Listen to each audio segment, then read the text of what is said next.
Follow up on Manu's question, would you listen to Trump and let the government shut down?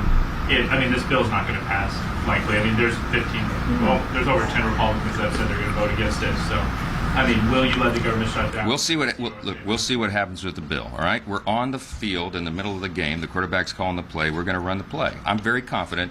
I know that all the Republicans believe in election security. We have some people who dislike CRs. You know what?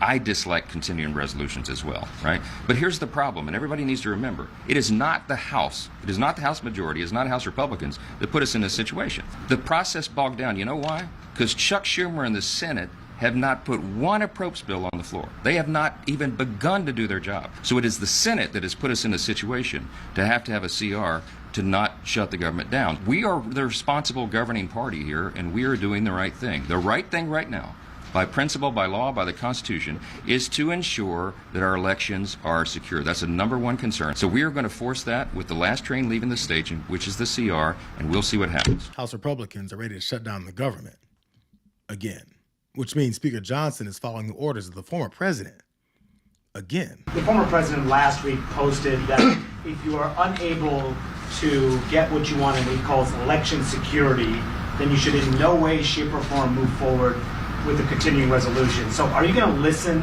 to Donald Trump if you don't pass this with the SAVE Act tonight? No, look, President Trump and I have talked a lot about this. We've talked a lot about it with our colleagues. We're building consensus on the plan. We all believe that election security is of preeminent importance. We're going to give them another chance. We're going to let them try to vote with us to secure the elections, and we'll see how that goes. That's the play we're running. I guess because it's not football season, Mike Johnson is going with comparing his Trump obedience to a play that he's running with the quarterback on the field and the play clock running. The problem is that he's getting his plays from the coach that was fired 4 years ago for calling stupid-ass plays. Let's see if Coach Trump's top recruit completed this pass. The Speaker's proposal that would have funded the government for 6 months. 14 Republicans joined Democrats to oppose it. Speaker Johnson spoke to reporters after the vote. Well, everybody, you just watched the legislative process play out. The play that we ran tonight was the right play. It's the right fight for the American people. It's the one that they demand and deserve. I've made it very clear over the last couple of weeks we have two very important objectives right now. Congress has an obligation to fund the government, and Congress has an obligation to ensure that our elections are secure and fair and free. And this vote tonight would have accomplished both. I'm very disappointed that it didn't pass. I want to note that every Democrat except 3 went on record once again for the second time voting against election security. But we missed that. We ran the play. It was the best play. It was the right one. And so now we go back to the playbook. We'll draw up another play, and we'll come up with a solution. It might be time to throw out that play, but Mike Johnson just can't quit Trump.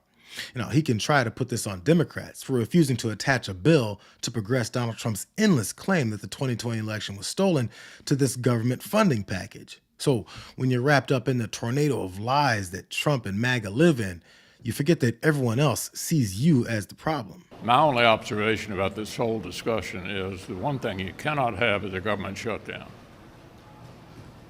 It would be politically beyond stupid for us to do that right before the election, because certainly we'd get the blame. And one of my favorite old sayings is there's no education in the second kick of a mule. We've been here before. I think Trump's the only one that doesn't know that shutting down the government 2 months before the election over how big of a loser he was in 2020 is a horrible strategy. The Republicans in the House are legislating at the direction of the guy that told them to reject their own border bill so that things could be worse. And now they're pulling the same move over his dedication to make his widely debunked voter fraud claims an alternative reality for MAGA to feel good about. It's embarrassing that they worship him like this. Everything that we do in the House of Representatives should be in the best interest of getting Donald Trump reelected. This guy right here. Tomorrow, we're going to continue moving forward on our agenda, continue going after wokeness, continue to stand up for families who are struggling. And then Friday, we're going to be bringing a few bills. One, CRA on tailpipes. Kamala Harris, has always been for eliminating the combustion engine and mandating EVs. Her values haven't changed. That's what she's been for her whole life. They're going to fight wokeness all the way up to the moment when they shut down the government. Because as Representative Neal said, everything they do in the House should be in the interest of getting Donald Trump elected. It's the underlying motivation behind literally everything that they do. And it's not slander. It's exactly what they've said, as their actions have now followed suit. It's given countless opportunities for Democrats to take the easy layups that they're giving. It's a total mess, Ben. They have no plan, or I should say, actually, they have concepts of a plan. But there's no path at the moment. Trump is telling them to shut it down. And I had actually thought to myself, if the debate went really well for Donald, they wouldn't want to rock the boat. But now that this debate went very poorly, they may want to kind of shock the system and change the narrative. And so I'm worried that, again, unless the speaker comes to the Democrats, where we've been the adults in the room, we kept this from going off the debt ceiling, we kept this from closing the government 3 times, we made sure Ukraine got their aid, Israel got their aid, like we've had to be the adult in the room. If he comes to us with a clean CR, we'll do it again. But it's very unclear. Donald Trump is the one who's going to tell Speaker Johnson what to do or not do. And so, we got a stable genius, not only running for president, but also now controlling the House of Representatives, and they really don't know what they're going to do yet. So Representative Moskowitz covered the effects that Donald Trump has on every move that House Republicans make, rendering them useless as representatives of the people that actually voted for them. And instead, they become these brainless extensions of Trump. This spending bill, it looks like, is going to fail. Yeah.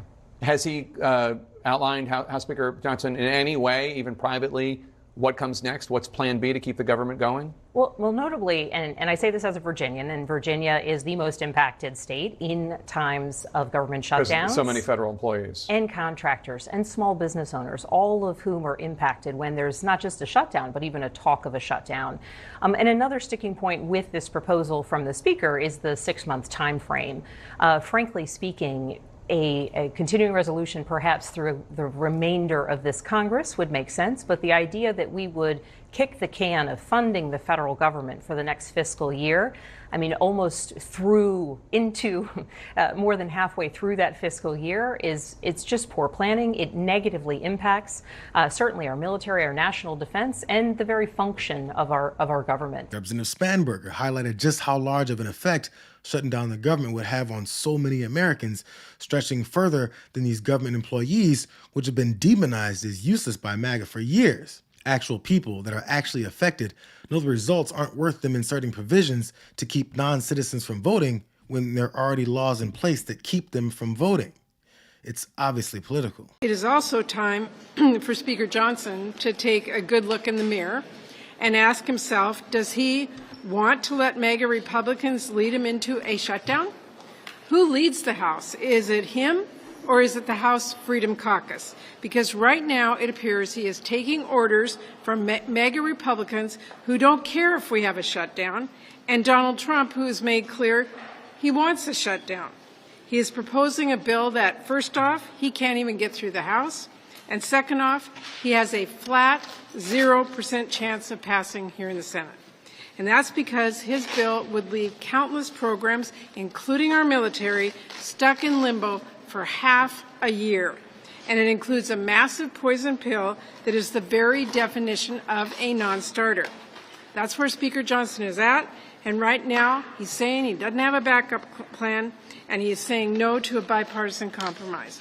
What does he think is going to happen? Every time so far they have walked him out onto an extreme partisan limb, they sawed it off under his feet. And don't forget, 14 of Mike Johnson's fellow Republicans voted against his second Hail Mary when he blamed Democrats for his decision to do what Trump told him to.